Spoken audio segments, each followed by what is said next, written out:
What's going on, everyone? So, I'm chilling, getting ready to make some videos for tomorrow, for the draft and all that stuff, and boom, big news. Mikal Bridges is traded to the New York Knicks. That was surprising. Now, look, I criticized and I talked heavily about how the Nets were essentially valuing Mikal Bridges as if he was prime Michael Jordan.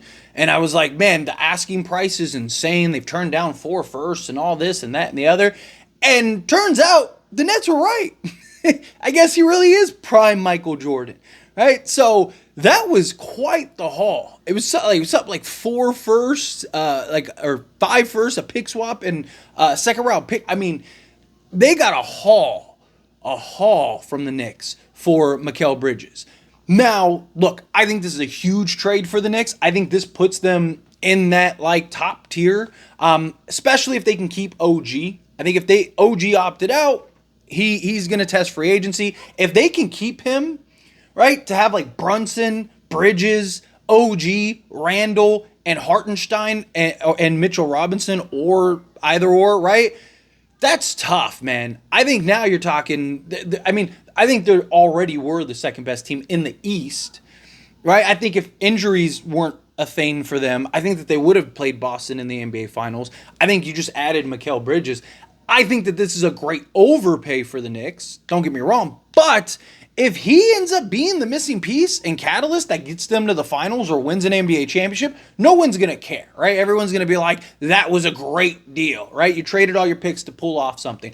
I just look at like the return for Bridges and I'm like, man, you probably could have gotten like KD for that price, right? Like you could have gotten like a much bigger impact player. But I do like his fit alongside Jalen Brunson. You also keep the Villanova team together. They're trying to build an all Villanova team apparently. But nonetheless, I mean, look, this is huge for the Knicks. Why am I talking about this on a Lakers channel though, right? Because in particular, the Nets made a video earlier today about them potentially being a target to acquire various pieces, right? This to me signals fire sale. This, much like what I talked about with the Chicago Bulls and the Chicago Bulls looking to unload pieces, to me, this kind of signals the same thing of like, okay, they just traded their best asset, the guy that they supposedly wanted to build around and get another star and this, that, and the other. They just unloaded him, right? So to me, they're going to rebuild, right? Like you don't trade Mikal Bridges unless you're ready to hit that reset button. And look, the Nets, they have a lot of pieces that make a lot of sense for the Lakers, right? You got Cam Johnson, you got Dorian Finney-Smith, even Cam Thomas, I wouldn't mind as like just a bucket getter off the bench. Dennis Schroeder, I mean, you could even work to try to get back, work something out if he's kind of like a tack on or an add-on. You start looking at the Nets, right? Start looking at Chicago, start looking at some of these pieces, right? Some of these teams are going to start having a fire sale, and I wouldn't be shocked if this signals other teams start doing the same, right? I wouldn't be shocked at all if some of these other teams start doing these like middle of the pack teams that are ready to just, pack it in. I mean, I said this earlier, said it a couple times now. This is clearly a seller's market, like clearly. Right? So that's good for the Lakers because that means there's very few buyers, right? So when there's a ton of supply, right, and you're a buyer that's trying to buy it, you're not going to have the cost. My concern though is that Bridges kind of set the tone, right? In the same breath, you could always argue, so Alex Caruso, right? A lot of people feel like the Thunder fleeced the Bulls. I actually think that was a pretty fair trade considering both sides, but a lot of people think that they got fleeced, right? So a lot of people are like, oh, that set the market. That was good. That set the market. Mikal Bridges is a very good player. He's not Kevin Durant. Like this was Rudy Gobert type trade, right? For a guy that isn't the top guy on your team. Like Mikal Bridges probably isn't even a number 2 option.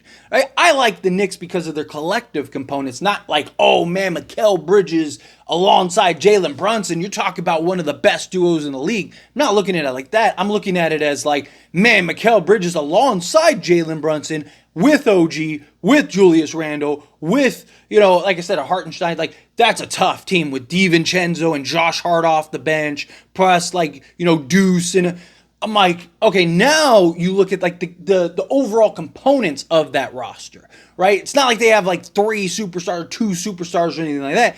It's just like these super, all-star, multiple all-star level players, right? Which is why I keep talking about the Lakers need to make a big splash like that, right? But the Lakers never would have been able to trade for that price. I mean, Lakers don't even have that many picks to trade, let alone anything, right? My concern is, does this raise the price for DeJounte Murray? Does this raise the price for other guys, right?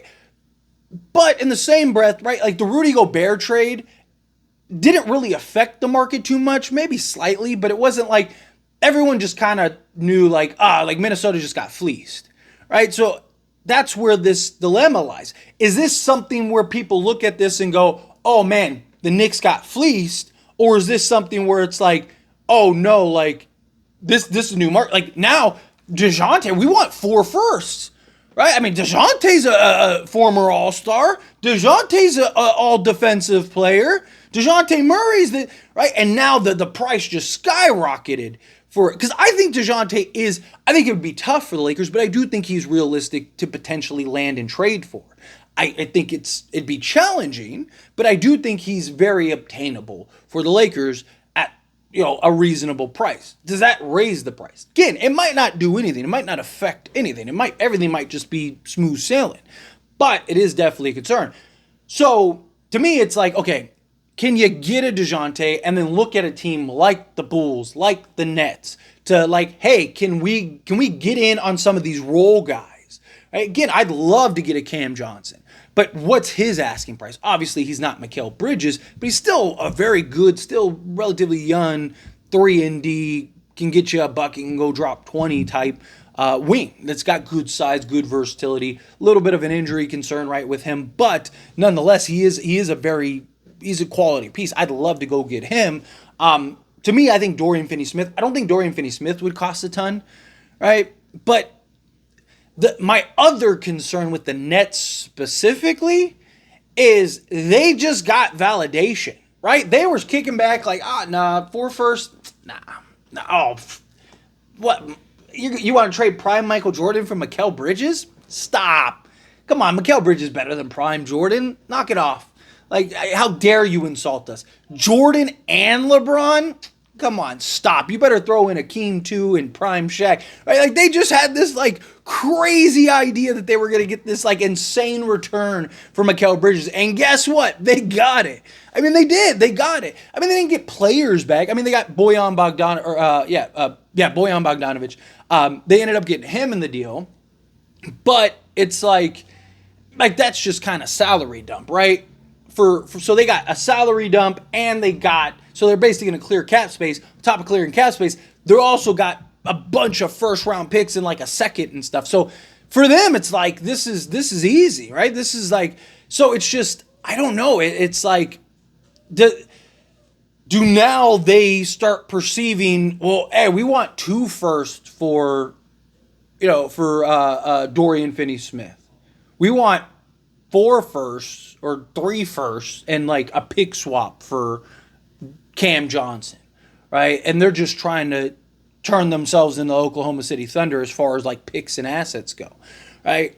Also, given that they're wings and the market that we're in and those guys have value, there could be a bit of a bidding war. But I think if you're the Lakers, you have to do your due diligence. You're getting on the phone going like, hey, what is the cost for Dorian Finney-Smith? What's the cost for Cam Johnson? Right? Can you pry some of these pieces away from the Brooklyn Nets as they hit the reset button? Because the Lakers need versatile, legit 2-way guys. Cam Johnson, Dorian Finney-Smith, 2 guys that really jump out to me that are legit 2-way guys. Right? Those are 2 guys that can hit the open 3, defend multiple positions, play multiple positions, right? We need that versatility along LeBron, Anthony Davis, and Austin Reeves. Again, Austin Reeves, I don't believe he's going anywhere. Lakers are doing everything they can. Lakers Nation's over here interviewing him. He's likely staying with the Lakers at all costs. But it's going to be interesting. We'll see how it plays out. Man, this has been wild between the Alex Caruso coming out of left field and now the Mikal Bridges coming out of left field. this has been a roller coaster so far. We're not even at the draft yet. I mean, all this stuff is technically like in principle, right? That's why, like, you saw Woj's report was like, in principle they've agreed to this deal, but it's gonna get done. The Nets got the absolute haul, like an absolute haul. But man, hopefully, again, it'd be really nice if the Lakers could kind of siphon off some pieces from, teams like Chicago, the Nets. We'll see what other teams start unloading players and talent. Can the Lakers kind of get into the mix of that?